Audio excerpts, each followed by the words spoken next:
Baik, Assalamualaikum warahmatullahi wabarakatuh. Perkenalkan saya Imam Wahyu Sobirin dari kelas A1 mata kuliah pemrograman berorientasi objek tahun 2022.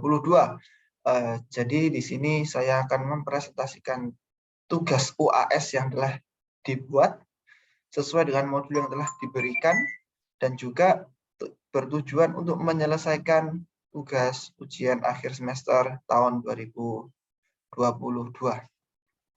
Baik, kita langsung saja.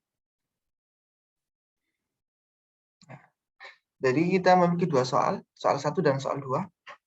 Kita akan membahas soal 1 terlebih dahulu. Jadi kita akan bermain dengan namanya vektor. Kita memiliki dua file, main.php dan juga vektor.php. Lebih baik kita bahas yang vektor.php terlebih dahulu. Baik, kita memiliki dalam kelas vektor, kita memiliki 5 variabel. Yang pertama adalah size, array. Kita akan menyimpan semua vektor ke dalam array 2 dimensi. Lalu ada max size, ada row, baris, dan juga ada variabel kolom untuk menentukan dia baris keberapa dan kolom keberapa. Kemudian kita memiliki fungsi konstruktor. Ada 2 parameter di sini, row dan kolom. Nantinya row dan kolom ini berfungsi sebagai navigasi bilangan ya. Jadi kita bisa tahu dia bilangan baris keberapa, kolom keberapa. Sehingga variabelnya akan disimpan ke dalam variabel kolom dan juga variabel baris. Kemudian ada size. Size ini adalah kita bisa mengetahui berapa banyak bilangan yang ada di dalam array tersebut. Kemudian kita pergi ke fungsi kedua, fungsi ketiga, dan fungsi keempat. Ini adalah fungsi getter. Sehingga nanti fungsinya kita akan mengeget atau mendapatkan nilai yang ada di dalam kelas tersebut.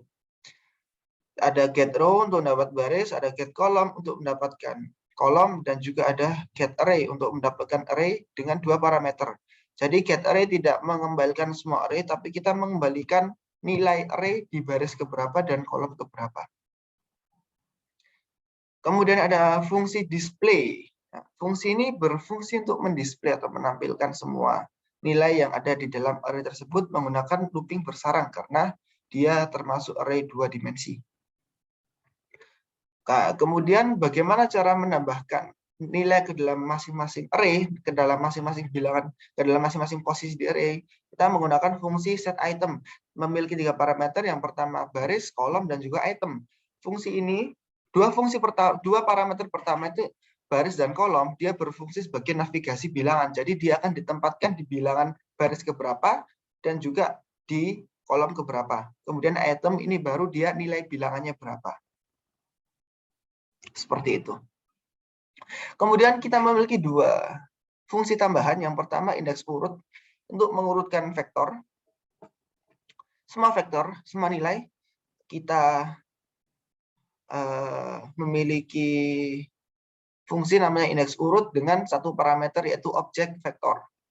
Memiliki 2 variabel pembantu yaitu sorted array dan juga temporary. Variabel sorted array ini nantinya adalah variabel untuk menduplikasi array yang asli, karena kita tidak ingin array yang asli itu nilainya berubah, sehingga kita menduplikasi ke dalam variabel namanya sorted array. Proses duplikasi dilakukan dengan looping bersarang seperti ini. Jadi kita memasukkan nilai-nilai dari array ke dalam sorted array dengan navigasi baris dan kolom yang sama. Setelah itu, kita akan melakukan fungsi utama, yaitu kita mengurutkan satu persatu nilai array. Yang pertama, kita ada for, yang pertama dengan batas atas, baris dikali kolom, agar semua masing-masing bilangan di dalam semua array itu bisa diurutkan atau disortir satu persatu. Kemudian yang kedua, kita memiliki batas atas, yaitu baris, row, agar satu persatu baris itu mereka bisa diurutkan. Dan kemudian kita memiliki, yang terakhir kita memiliki batas atas kolom dikurangi 1. Kenapa kurangi 1? Karena kita memulai variabel T ini dari 1, tidak dari 0. Jadi biar dia tidak index out of bound, tidak kelebihan array-nya. Nah, baru setelah itu kita urutkan satu-satu dengan membandingkan dua bilangan yang ada di dalam array tersebut dengan kita memanggilnya ditambah 1. Jika dia bernilai true, memenuhi syarat, maka akan dijalankan baris 56 dan 58. Kita menggunakan variabel temporary sebagai pembantu untuk menukarkan nilai array yang satu dengan yang satunya. Kita menggunakan variabel temporary. Setelah itu, nah, for yang ini, dia sebenarnya sama dengan for yang ini. Tapi yang membedakan, yang for yang atas, dia menggunakan batas atas row, dan yang bawah dia menggunakan batas atas kolom. Sehingga nanti satu persatu nilai yang ada di dalam baris dan yang ada di dalam kolom bisa tersortir secara bersamaan. Jadi tidak bolong, tidak kosong. Semuanya bisa tersortir dan semuanya bisa tertukar. Dan kemudian yang terakhir adalah kita setelah semuanya variabel disimpan dalam sorted array, tadi kita akan menampilkannya. Kita menampilkan dengan nested loop, looping bersarang karena dia merupakan array 2 dimensi.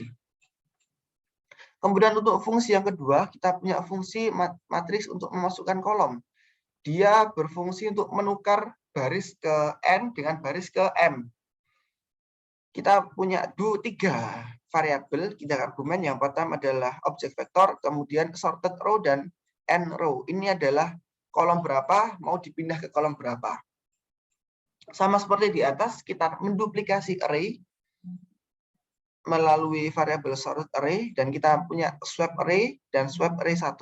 Fungsi swap array dan swap array 1 adalah dia untuk menyimpan sementara variabel baris ke M dan baris ke N. Jadi baris ke sorted row dia disimpan dalam swap array, dan baris ke n row dia disimpan dalam variabel swap array 1. Nanti ini untuk menampilkan array ya, yang di komen. Dan kemudian bagaimana cara meletakkan atau kita menukarnya lagi, kita butuh 2 variabel yaitu index swap dan index swap 1. Dia berfungsi sebagai indexing untuk swap array dan swap array 1. Nah, untuk menukarnya kita menggunakan for 2 dimensi yang di dalamnya ada beberapa pengkondisian. Yang pertama adalah jika dia bukan baris sort row dan dia bukan baris n row, artinya dia bukan baris yang kita pilih, dia memasukkan nilai array seperti semula atau tanpa perubahan.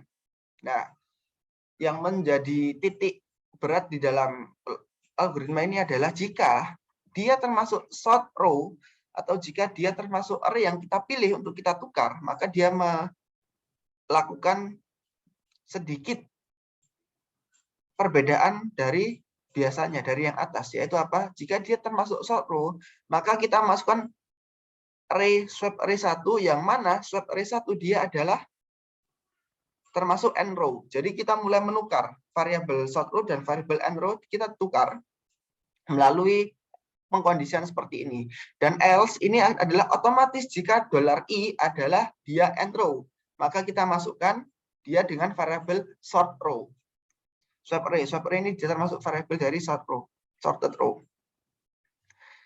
Baik, setelah ditukar, maka hasil terakhir kita tampilkan apakah penukarannya berhasil dengan baik atau tidak.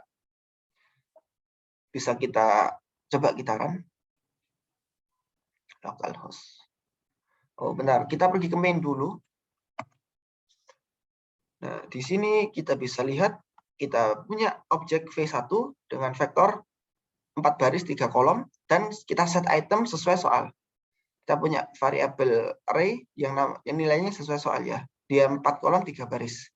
Maaf, dia 4 baris 3 kolom. Baik, bisa kita run. Ya, dia punya yang sama, dia punya nilai sama, 346, 72, 15, 8, dan 29, 14. Kemudian coba kita urutkan semuanya terlebih dahulu. Kita pakai indeks urut 1 dan kita masukkan variabel objek vektor. Parameternya objek vektor. Kemudian kita coba run. Oke, dia sudah tersusun semua dengan rapi dengan urut 1, 2, 3, 4, 5, 6, 7, 8, 9, 11, 14. Baik, kemudian kita akan menukar dia seperti gambar, kita tukar yang ini itu turun dan yang bawah sendiri itu naik. Ya, kita tukar dengan kita menurunkan urut matriks. Maaf. Baris indeks kedua dan baris indeks ketiga. Coba kita run. Baik, hasilnya sudah sama 346, 172, 2, 9, 14, dan 5, 11, 8. Untuk soal nomor 1, vektor bisa direview seperti itu dengan fungsi yang tidak terlalu banyak dan juga dengan 2 fungsi yang utama, yaitu indeks urut dan juga urut matriks. Kemudian kita bisa beralih ke soal yang kedua. Soal yang kedua ini adalah aplikasi data mahasiswa dengan persyaratan sebagai berikut. Ada NIM dengan variabel NIM, nama, alamat, dan jurusan. Kemudian ada alert ataupun ada pemberitahuan apakah pengguna ingin memasukkan data lagi atau tidak. Kemudian didesain dengan enkapsulasi, CTT, constructor, dan juga inheritance, pewarisan. Baik, itu syarat-syaratnya. Kita akan langsung ke soal nomor 2. Untuk soal nomor 2, di sini saya menggunakan model kerja atau seperti permodelan kerangka kerja MVC, model views dan controller. Pertama-tama, pengguna akan dimasukkan ke dalam file index.php. File index.php dia mengarahkan ke folder app dan juga init.php, dan dia instance new app, kelas app. Kita pergi ke folder app init.php.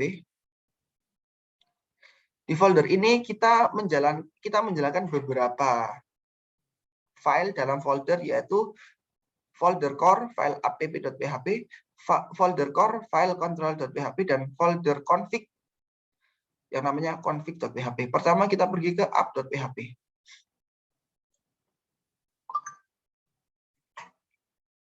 Core app.php. Core app.php di sini dia berfungsi untuk menyortir URL yang kita masukkan ke dalam website agar nantinya dia bisa pergi ke masing-masing file atau halaman yang kita miliki. Ya, nanti dia akan pergi ke controller. Jadi dari core dia akan pergi ke controller sesuai dengan link atau URL yang kita masukkan. Kita punya controller, method, dan juga parameter. Dia akan mensortir dengan di parse URL. Ya, dia akan mensortir berdasarkan slash. Di URL kita pakai slash, dan dari slash tersebut kita bentuk array. Array yang pertama dia bernilai controller. Apakah dia memiliki controller, dan URL yang indeks pertama dia adalah method. Jadi apakah controller itu dia memiliki method atau tidak. Dan yang ketiga adalah parameter. Parameter ini bersifat opsional. Apakah dia ada parameter atau tidak, dia bersifat opsional. Dan yang terakhir adalah menjalankan controller dan metode yang dikirimkan jika dia ada menggunakan fungsi call user function array. Apabila user controller defaultnya di sini adalah home, kita akan pergi ke controller home.php. Ya. Ya, di sini adalah halaman utama. Jadi dia menggunakan konsep pewarisan, inheritance dari controller. Controller didapat dari core control.php. Dia memiliki satu fungsi namanya view, yaitu dia mengarahkan kita untuk ke halaman views yang nantinya akan menampilkan website yang kita miliki. Seperti ini. Dalam views dan home, kita punya index.php yang dia bersifat mendisplay ucapan selamat datang. Kemudian di dalam views kita memiliki fixed template, ini hanya footer dan header, tidak ada yang spesial, hanya ada pengiriman data di sini, data judul. Ya, nanti kita kirimkan lewat controller di sini, data judul mahasiswa, dan kita kirimkan lewat sini, fixed template header. Kemudian untuk inti dari program ini adalah di dalam mahasiswa. Kita ada indeks mahasiswa, config mahasiswa untuk mengkonfigurasi nilai-nilai mahasiswa, dan juga mahasiswa.php yang berisi kelas mahasiswa yang nantinya datanya akan kita masukkan. Seperti itu. Mungkin bisa langsung saja kita run. Kita akan masuk ke halaman utama. Jadi halaman utama aplikasi ini seperti ini. Selamat datang di informasi kemahasiswaan Universitas Airlangga. Kemudian kita masuk. Kita masuk ke publik mahasiswa.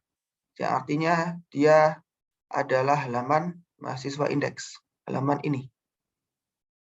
Nah, apa saja yang bisa kita bahas di halaman ini? Yang pertama, seperti yang di modul kita punya NIM, nama mahasiswa, alamat mahasiswa, dan jurusan mahasiswa. Sampai di sini tidak ada yang berbeda dari biasanya, masih menggunakan komponen dan fasilitas PHP seperti biasa, tapi cuma dalam jurusan mahasiswa menggunakan input select. Jadi kita tinggal memilih, tidak usah memasukkan data, mengetik satu persatu. Kemudian di sini kita punya dua menu, yaitu kita punya menu submit dan punya menu lihat data mahasiswa. Karena ini berbentuk data, yang artinya kita harus bisa menyimpan data, maka saya menggunakan JavaScript local storage sebagai tempat untuk menyimpan data sementara sebelum dia dikirim ke PHP. Kita menggunakan add to storage. Jadi kita menangkap ID NIM, nama, alamat, jurusan yang dia merupakan input daripada HTML di sini. Kita punya ID NIM, nama, alamat, dan jurusan. Dia ditangkap dan dia dimasukkan ke dalam variabel entry. Dia adalah array. Dari variabel entry, dia dimasukkan ke dalam local storage namanya entry. Dia di stringify dulu, dipindah ke string. Kemudian existing state entries ini adalah local storage namanya all entries. Jadi kita menggunakan dua local storage, yang pertama entries dan yang kedua all entries. Entries hanya berisi satu data dan dia akan berubah. Tapi all entries dia berisi gabungan data dari entries. Jadi dia bisa berisi banyak data, all entries. Entry tadi yang berisi data tunggal, dia dimasukkan di push ke dalam existing entries yang dia adalah array, berjumlah banyak. Kemudian di all entries tadi, dia di stringify atau dia dimasukkan dalam bentuk string ke dalam all entries dan di render. Apa fungsi dari render mahasiswa? Fungsi render mahasiswa ini adalah untuk men-get atau kita mendapatkan nilai dari local storage, kemudian kita gunakan looping. Di sini kita pakai looping untuk kita masukkan ke dalam input, tapi kita tipekan hidden, biar user tidak bisa melihat. Jadi kita input dengan batas atas, itu adalah array length. Array length ini adalah all entries length. Jadi dia adalah panjangnya local storage namanya all entries. Kita dapat variabel dari situ, kemudian kita gunakan looping, dan kita buat atribut baru input. Kemudian namanya kita concat, jadi nama 1, nama 2, nama 3, dan seterusnya. Kemudian tipenya kita hidden, karena kalau tidak kita hidden, dia bisa terlihat di bawah sini. Itu berlaku untuk semua variabel, ada nama, NIM, alamat, dan jurusan. Seperti itu cara kerja dari menyimpan data sementara di web browser sebelum kita kirim langsung ke PHP. Kemudian saat kita klik submit,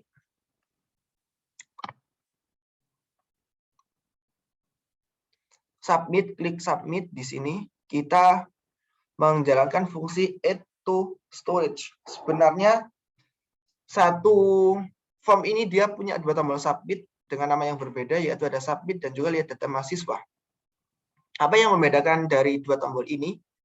Yang membedakan dari dua tombol ini adalah nanti setelah kita pergi ke halaman config mahasiswa. Dan mengapa kita memerlukan dua tombol? Ya, karena file yang kita punya itu dia berbentuk form dalam text input, sehingga untuk menampilkannya kita harus melakukan aktivitas submit. Jadi kita harus memiliki dua submit. Submit yang pertama untuk submit, dan submit yang kedua hanya untuk lihat data mahasiswa. Dan dalam submit ini kita sama-sama menjalankan fungsi add to storage, yang mana dia mengget data yang kita mendapat data yang kita inputkan dan dia menyimpan di local storage. Baru kemudian dari local storage itu kita kirimkan lagi ke PHP melalui input juga. Get MHS list ini adalah untuk mengget all entries. Render MHS ini untuk merender atau menampilkan satu persatu data yang ada di dalam local storage sebelum nantinya kita kirimkan ke PHP. Kemudian kita akan mencoba satu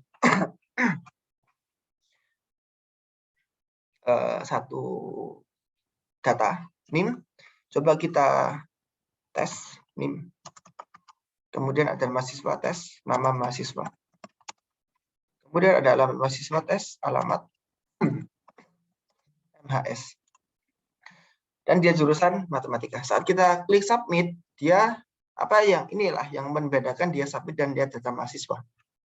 Apabila dia submit, dia akan muncul alert apakah ini menambah data lagi. Jika kita klik OK, dia akan kembali ke halaman isi data mahasiswa. Tapi jika kita masukkan data lagi, kita ngawur saja. Kita submit dan cancel, dia akan menampilkan tabel dari mahasiswa yang sudah kita masukkan. Ini sebelumnya sudah beberapa nama saya masukkan, mungkin kita bisa lihat dari yang paling bawah. Bisa kita lihat dua terbawah ini adalah data yang baru saja kita masukkan. Dia tersimpan melalui bantuan local storage. Dan kemudian jika kita pencet lihat data mahasiswa, dia langsung ke tabel tanpa dia menampilkan alert seperti tadi atau confirm. Nah, bagaimana dari local storage tadi bisa kita kirimkan ke PHP? Prosesnya seperti ini.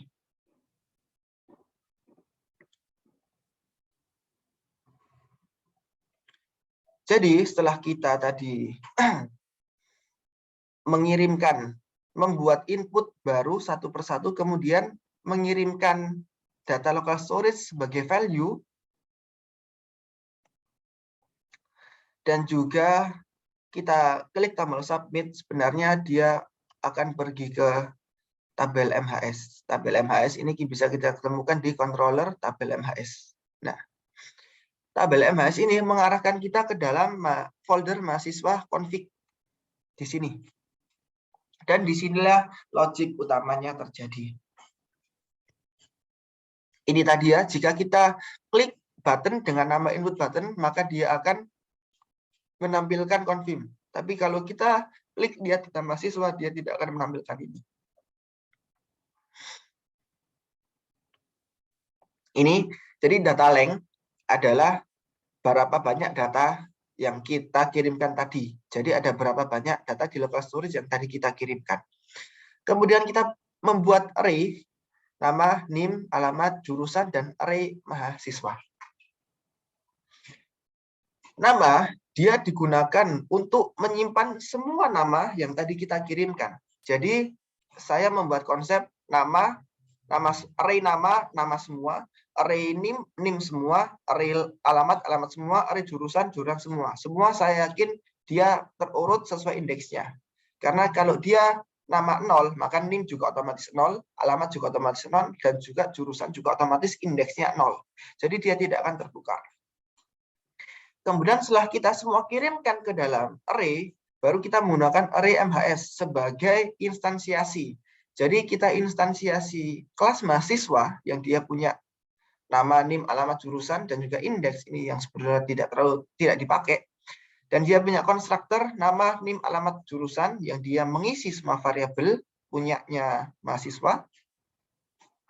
Kemudian dia ada fungsi get ARR yang kebetulan di sini kita tidak memakai ini karena kita sudah memakai array otomatis tadi punya ARR mahasiswa.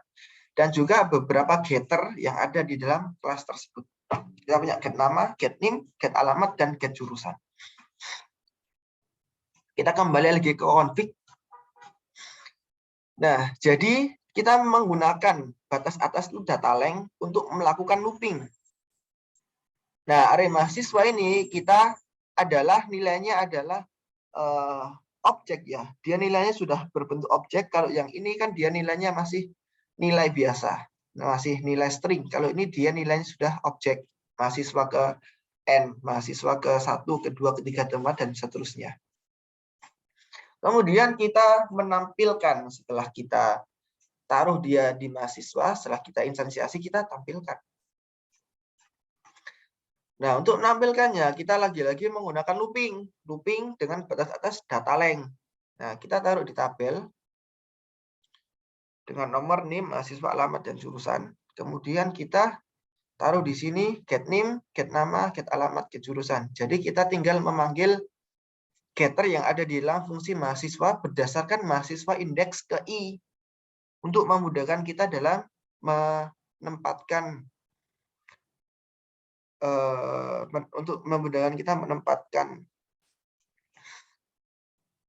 mahasiswa itu ke dalam masing-masing objeknya. Karena kita kalau mahasiswa 1000 tidak mungkin kita menulis mahasiswa 1000 tanpa looping. Baik, untuk runningnya kurang lebih seperti tadi, dan untuk local storage-nya itu bisa kita lihat.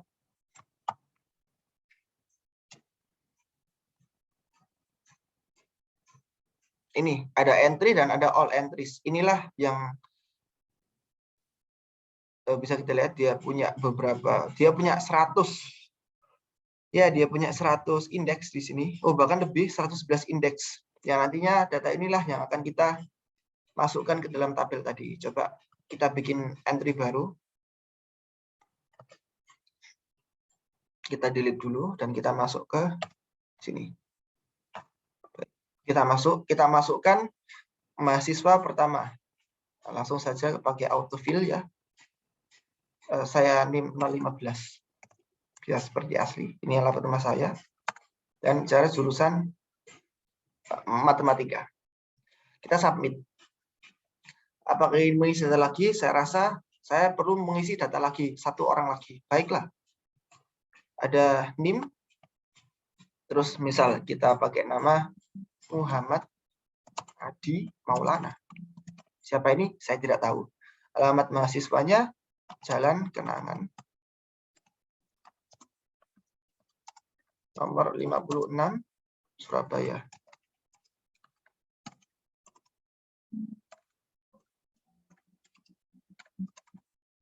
Kemudian dia dari jurusan anggap saja kimia. Dia suka buat bom. Kemudian kita submit. Baiklah. Saya rasa cukup memasukkan 2 mahasiswa dan kita pencet cancel. Di sini dia akan muncul NIM, nama, alamat, dan jurusan. Padahal kita tadi tidak memakai, padahal yang kita tahu kalau array dia di refresh itu kan dia kan hilang. Nah, kenapa kok dia ini nggak hilang? Ya karena dia menggunakan local storage yang dia akan tersimpan di dalam web browser tersebut. Ini bisa kita lihat dia punya 2 indeks. Seperti ini. Nah, data inilah yang dia tidak akan hilang, yang tetap ada di dalam web browser dan yang nantinya akan kita kirimkan ke dalam PHP. Saya tidak menggunakan server PHP untuk mengirimkan local storage, tapi menggunakan input manual dengan bantuan JavaScript. Agar nanti apa? Agar semisal kita saat masuk dan kita langsung ingin lihat data mahasiswa, kita tetap bisa melihatnya dan data itu masih terstorage, masih tersimpan dengan baik. Seperti ini. Seperti itu. Untuk proses-prosesnya bisa kita lihat. Proses Intinya adalah seperti ini. Jadi tidak menggunakan array asosiatif, tidak menggunakan array multidimensi, tapi menggunakan array yang dia berbentuk objek, dan objek itu disusun dari array nama, array name, array alamat, dan juga array jurusan. Seperti itu. Untuk nomor 2. Baik, saya rasa ada satu lagi. Jadi saya menggunakan framework Bootstrap untuk bantuan styling di website saya, di website Sistem Informasi Kemahasiswaan Universitas Airlangga. Baik, kalau begitu, sekian dari proyek atau tugas yang telah saya kerjakan. Untuk tugas 1 dan tugas 2, soal 1 dan soal 2, telah saya kerjakan dan telah saya presentasikan. Semoga mendapat hasil yang memuaskan. Sebagai catatan untuk Bapak Ibu dosen, kalau mau menjalankan aplikasi MVC saya ini di laptop masing-masing, mohon untuk mengganti router lokal, karena saya buka file config. Di file config ini saya ada konstanta, dia ada router lokal yang dia hanya sesuai direktori laptop saya.